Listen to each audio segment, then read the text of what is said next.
Assalamualaikum warahmatullahi wabarakatuh. Bertemu lagi bersama saya Tarisa Munafika, mahasiswa Sekolah Tinggi Ilmu Tarbiyah Mambaul Hikam Pali, jurusan Manajemen Pendidikan Islam. Kali ini kita masuk ke mata kuliah Akhlak Tasawuf dengan materi Tasawuf Akhlaki dan Tasawuf Amali yang diampu oleh Bapak Ahmad Jailani MPD.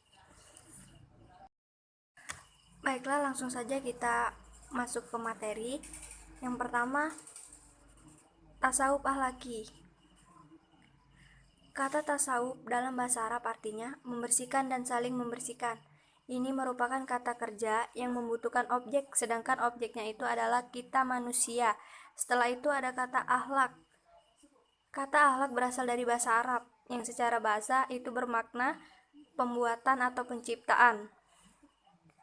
Menurut Imam Al-Ghazali, akhlak adalah sifat yang tertanam dalam jiwa manusia, yang melahirkan perbuatan-perbuatan dengan mudah, tanpa perlu memikirkan dan mempertimbangkannya. Jadi, jika kita gabungkan antara kata akhlak dan kata tasawuf, akan terbentuk sebuah frase.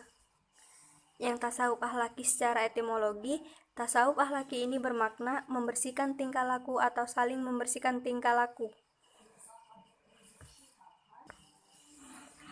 Selanjutnya saya akan membahas tentang sistem pembinaan akhlak.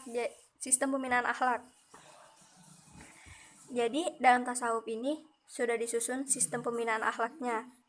Yang pertama itu takhali. Ini merupakan langkah pertama yang harus dijalani seseorang, di mana seseorang itu harus mengosongkan diri dari perilaku ataupun akhlak yang tercela. Jadi hal ini bisa kita capai dengan menjauhkan diri dari kemaksiatan dan segala bentuknya. Yang kedua adalah tahali. Tahali ini upaya mengisi atau menghiasi diri kita dengan membiasakan diri kita untuk melakukan sikap yang terpuji. Tahapan tahali ini dilakukan setelah jiwa kita sudah dikosongkan dari akhlak-akhlak yang jelek. Selanjutnya tajalli. Ini pemantapan. Adapun pendalaman materi yang sudah dilalui pada fase tahap ini termasuk penyempurnaan kesucian jiwa kita. Para sufi berpendapat bahwa tingkat kesempurnaan kesucian jiwa kita hanya dapat ditempuh dengan satu jalan, yaitu cinta kepada Allah dan memperdalam rasa cinta kita kepada Allah. Selanjutnya saya akan menjelaskan karakteristik tasawuf akhlaki, adapun ciri dari karakteristiknya. Yang pertama adalah melandaskan diri pada Al-Quran dan As-Sunnah. Nah, jadi dalam ajaran-ajarannya cenderung memakai landasan Qur'ani dan hadis sebagai kerangka pendapatnya. Yang kedua, kesinambungan antara hakikat dengan syariat, yaitu keterkaitan antara tasawuf dan ilmu fikih.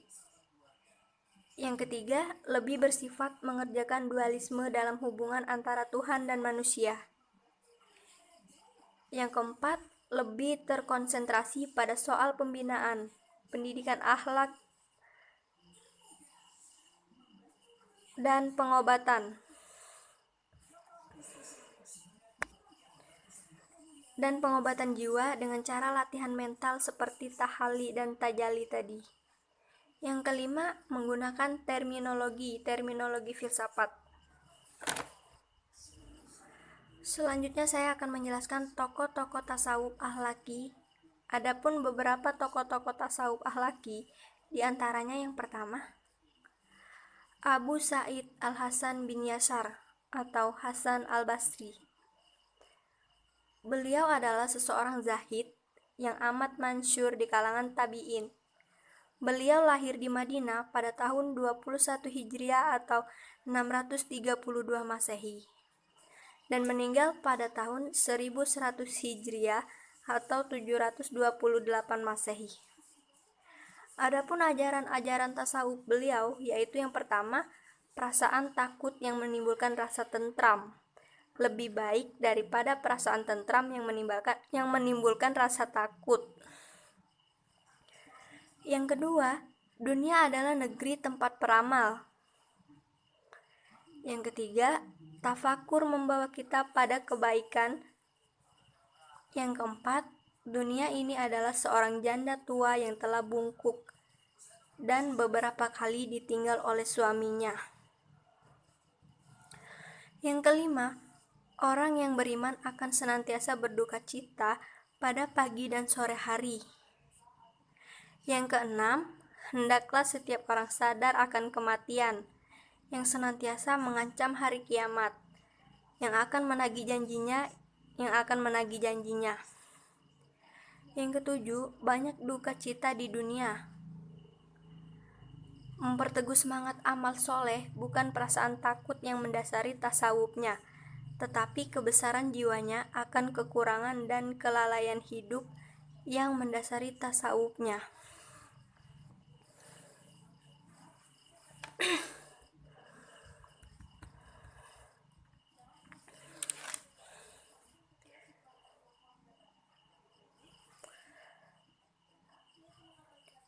Yang kedua, Al-Musahibi. Beliau memiliki nama lengkap Abu Abdillah Al-Harits bin Asad Al-Basri Al-Baghdadi Al-Musahibi. Beliau lahir pada tahun 165 Hijriah atau 781 Masehi dan meninggal pada tahun 243 Hijriah atau 857 Masehi. Adapun ajaran-ajaran yang beliau sampaikan, yang pertama, makrifat. Adapun tahapan-tahapan makrifat yaitu pertama, taat. Yang kedua, aktivitas anggota tubuh yang telah disinari oleh cahaya yang memenuhi hati. Yang ketiga, kazana. Keilmuan dan kegaiban kepada setiap orang yang telah menempati kedua tahap tersebut. Yang keempat, apa yang dikatakan oleh sementara sufi dengan fana yang menyebabkan haqqo.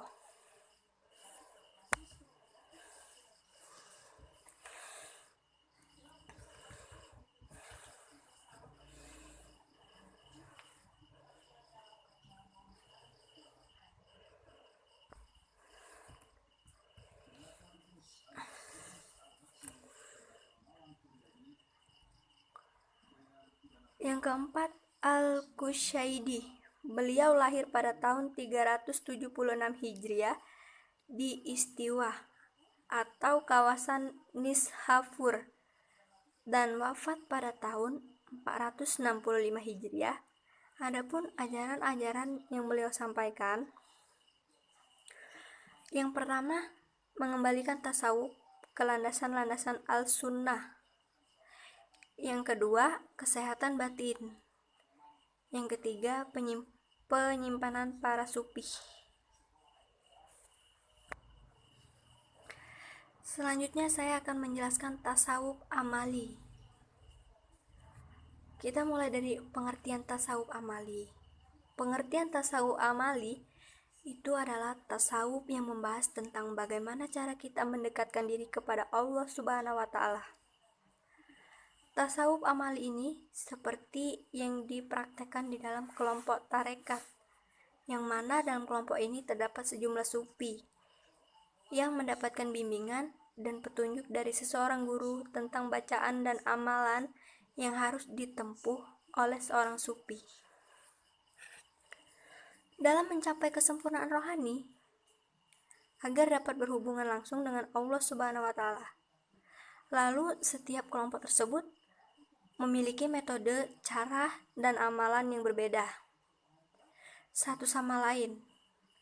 Berikut macam-macam makom yang harus dilalui seorang sufi, yaitu yang pertama, makom al-makomat. Dia bertujuan untuk menempuh jalan yang panjang dan berat perjalanan panjang dan berat tersebut dapat dipelajari melalui tahapan-tahapan tertentu, atau yang biasa disebut juga dengan istilah al-maqamat itu. Dia bisa diartikan dengan stasiun atau bisa diartikan dengan tahap-tahap perjalanan panjang. Perjalanan panjang itu dibagi jadi 7 macam, yaitu at-taubah, al-waroh, al-jud, al-sabah, at-tawakal, dan al-ridho. Selanjutnya, makam al-ahwal. Pengertian al-ahwal ini adalah situasi kejiwaan yang diperoleh seseorang sebagai karunia Allah Subhanahu wa Ta'ala, bukan dari usahanya mengenai jumlah dan formasi al-ahwa. Formasi al-ahwa ini sebagian besar sufi berpendapat ada 8, yaitu al-murokah, al-kauf, al-raja, al-sauf, al-uns, al-tumakninah, al-husyahadah, dan al-yakin.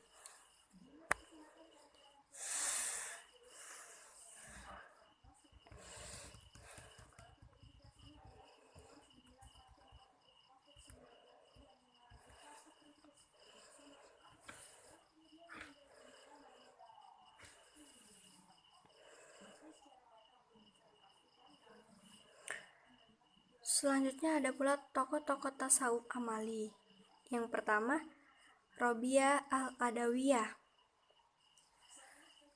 yang lahir pada tahun 95 Hijriah atau 713 Masehi di suatu perkampungan dekat kota Basro, Irak, dan wafatnya pada tahun 185 Hijriah.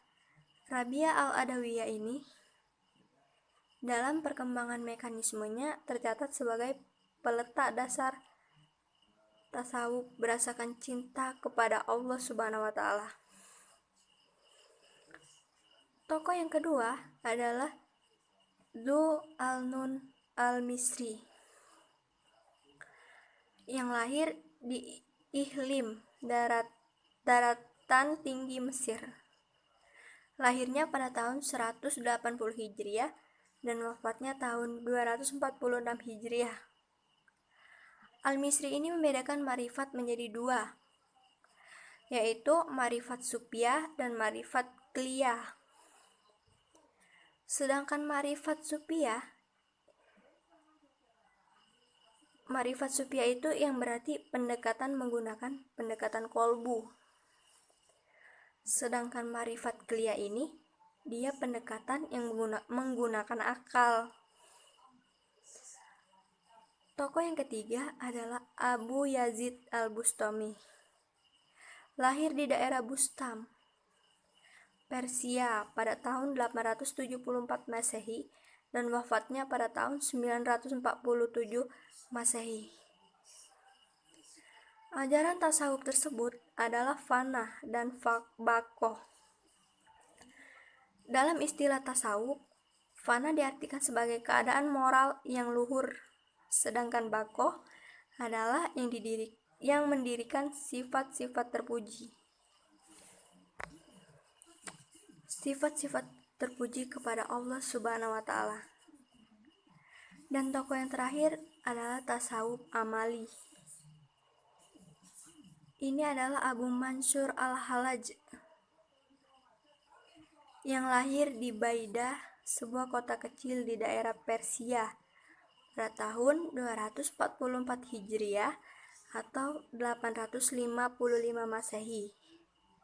Di antara ajaran tasawufnya, yang paling terkenal adalah al-hulul dan wahdat as-suhud, yang kemudian melahirkan paham wihdat al-wujud, yang artinya kesatuan sujud, yang dikembangkan oleh Ibnu Arabi.